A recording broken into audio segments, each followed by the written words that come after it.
What's good, everybody? Welcome into the early as we are powered, as always, by the almighty SportsLine. I am the coach, and today, Tuesday, June 8th, 2021. And as always, we've got a star-studded lineup coming off a 3-2 day. The death of any prop in an NBA game, the dreaded blowout. Brook Lopez, 6 points early, and couldn't get anything else going throughout the day. But a 3-2 day we will take. No winners in our perfect parlay contest. If you want to participate, though, go over to our YouTube page, leave a best bet in the comment section. If that hits and one of our cappers is perfect, then you will be eligible for a year-long subscription to SportsLine. We have so much to get to today. We don't have any storylines that affect the betting lines. Let's bring in the stars of the show. I'm going straight diagonal. If I'm not mistaken, 8-0 is the run this man is on after cashing the Padres last night. Zack Cimini, good morning, sir. Good morning, Coach. This is the day. I'm going to try to get to double digits. I've got 2 plays today. It's good to see a full board of baseball after just 3 games yesterday, and both plays will be in baseball. You're damn right. It's good to see a full board. Now, we made him take 2 days off. He didn't want to. We made it. And look how fresh he looks today. M Squared, good morning. Good morning, Coach. Ready to go. Very fun to follow this streak that Zach is on here. He actually hasn't lost in his birthday month yet on the show, and I think he's going to go perfect all month on the show on his birthday. So I love the plays today. Well, we teased him. Is this going to be one of those? Are you one of those people? Apparently, he's one of those people that does that, and he wins. So we'll catch that all day. Maestro, what's up, my man? Oh, it's great to be here. Great to have a full day of MLB and NBA. Let's do it. All right, let's do it. All right, we're going to start with 2 plays from SportsLine today. We're going to go to the Indians and the Cardinals over 7.5.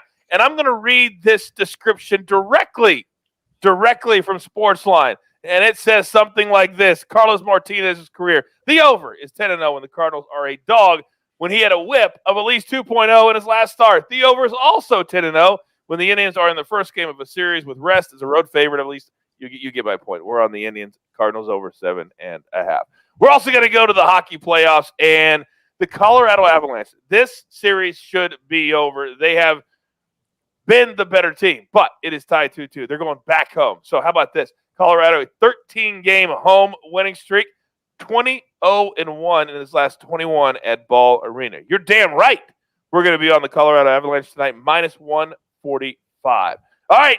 Mikey, you've been out for 2 days. I haven't been able to say this, but today, oh, yes, it's back. You know the drill, son. Give it to me. All right, Coach, I'll start by adding a nugget to that Cardinals game. It is actually one of the few games today that has really positive hitting conditions overall, so I do like that, seeing about a 15% increase in run scoring there. For my first play, headed to Boston, Martin Perez on the mound against Framber Valdez for the Houston Astros, both left-handed pitchers. Both of these teams are built to hit left-handed pitching very well. Awesome weather conditions overall, seeing around a 20% increase in home runs and overall scoring with the air density around 63, 80 degrees. The real kicker here, 80% humidity. As long as the rain stays away in this one, should be an absolute hitter's paradise. For Valdez, he has not pitched on the road yet this season. Going back to last season, he was around 50 points worse on the road. It's a pretty meaningful number there for them. I still think the Astros are the better team here, but looking at this one, my simulations have it at 10.7 runs. I think this one should close at 10.5. And then my second game, going to be the Chicago White Sox at home hosting the Toronto Blue Jays. Robbie Ray, Rodon on the mound. Again, 2 teams that hit left-handed pitching very well, especially the White Sox, #1 in Major League Baseball against the Southpaws. Robbie Ray has been fine on the surface if you look at the 323 expected weighted on base average. However, the expected slugging number, 471, is very concerning. And then you go look at how often balls are getting barreled up in his plate appearances. He's one of the worst starting pitchers in Major League Baseball there. He's had an awful lot of good batted ball luck so far this season. I think that turns around quite a bit tonight. Would not shock me if the White Sox put up all 8 of the runs themselves, but we're taking the over 8 in this one. Do you good people at home know about the barrel number in the games you're handicapping today? Educate, entertain. That's all I got to say. All right, next up on the board. Oh, he is 8-0. We're starting to feel it. We're starting to feel that momentum. Feel that train. Zack Attack, give me 2 plays today. Let's go. All right, Coach, I'm going to go to the game Mike just mentioned with the Astros and Red Sox. I'm actually going to back the Astros minus 21. I think this is a good spot to do a one-day sell on the Boston Red Sox. We know Friday through Sunday, they won all 3 games against the Yankees, swept them as underdogs, including that big Sunday night come-from-behind victory. And then yesterday, they played against the Marlins, just one of the 3 games yesterday. So I think they're going to have a letdown spot here. Framber Valdez, he is a fresh arm. This is just his 3rd start of the year. And last week against the Red Sox, 7 strong innings, 10 strikeouts. He might not perform as well today as Mike said, but I do expect the Astros to come through with the victory. And then the second play would be the Texas Rangers plus 125, a home underdog against the San Francisco Giants. I think Alex Wood right now, he's a what you see is what you get type of pitcher. This is not the same pitcher we saw against the Rangers on May 10th when Alex Wood improved to 4-0. Since his last 3 starts, he's lost all 3, and he's coming off his worst start of the year in which he allowed a season-high 4 walks and 7 earned runs against the Angels. I think the Rangers snap out of their funk and win as home underdogs. And that is an 8:05 Eastern first pitch tonight as well. All right, he's chomping at the bit. Maestro, the floor is yours. Well, guys, I want to go right back to that Astros game. I don't have a play on this one yet, but I am waiting for the Perez strikeouts number. You talked about the way the Astros hit lefties. You talked about the hitting conditions. I would love to, and the Astros don't strike out a lot. I would love to see 4.5 and go under that number. So that's not a play yet because I haven't gotten a prop. Been checking all the sites. I'll give you the 3 plays that I'm already on. Starting in the NBA, Bogey Bogdanovic over 24.5 points, assists, and rebounds. You know, he had 30 in game 1.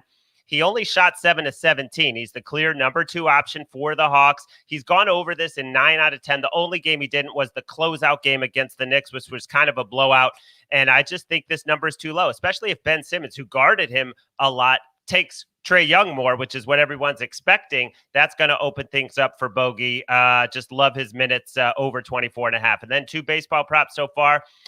Braves, Phillies, Drew Smyly has just not been good. And the Phillies do hit lefties well. The Braves bullpen is rested. I think he's going to have a short hook. He gave up 5 runs in 5 innings against the Phillies earlier, only had 3 Ks. His number 6.5. It's heavily juiced, minus 155. I'm still going under 6.5 for Drew Smyly. And then out west, the A's, Bassett over 6.5 plus money, plus 120. You know, he had a dominant complete game, 2-hit shutout. And then last time out, only 83 pitches. He still struck out 4 in 6 innings. I'm sorry, he struck out 6 in 4 innings, but he was only threw 83 pitches because he was coming off 114 pitches. I think he'll be back up to 100. I think he goes at least 6 or 7 against Arizona and gets over 6.5 Ks. And his stuff, is nasty from a starting pitcher. My goodness, is it nasty. All right, we're up against it. Grab your paper, grab your pencil. Here is the recap. Jeweler, thank you very much. M squared. Here we go. Red Sox, Astros over 10, and the Blue Jays, White Sox over 8. You heard all those incredible numbers for that. Then Zack Attack, can he move it to 10-0? That's the question. We're going with an underdog. Rangers plus 125. Then we're on the Astros minus 121 over the Red Sox, the tired expected Red Sox. Then the Maestro, he's on 3 props so far. We're going to go Bogdanovic over 24.5 par. That's points, assists, and rebounds. Drew Smyly under 6.5 Ks, and Chris Bassett over 6.5 Ks at plus 120. The gem today looks a little something like this. We're going to go Vegas Avalanche over, hitting in 55% of the sims at SportsLine, making it a B play. Then Dodgers over the Pirates. Strong graded B play at SportsLine. And then because Zack Attack is just on fire, we're going to throw in the Astros. All of that plus 471. How about that? Because I'm here for it. All right, you know what time it is. You've got your marching orders. Let's take all these tickets. Why not? Straight to the pay window. It's great to have M squared back for Zack Attack, for the Maestro. And the Jeweler, our executive producer, puts it all together. I'm the coach. Remember, this is the only place. Got plenty more coming this afternoon. Golf, first cut. Let's go. This is the Early Edge. Good luck.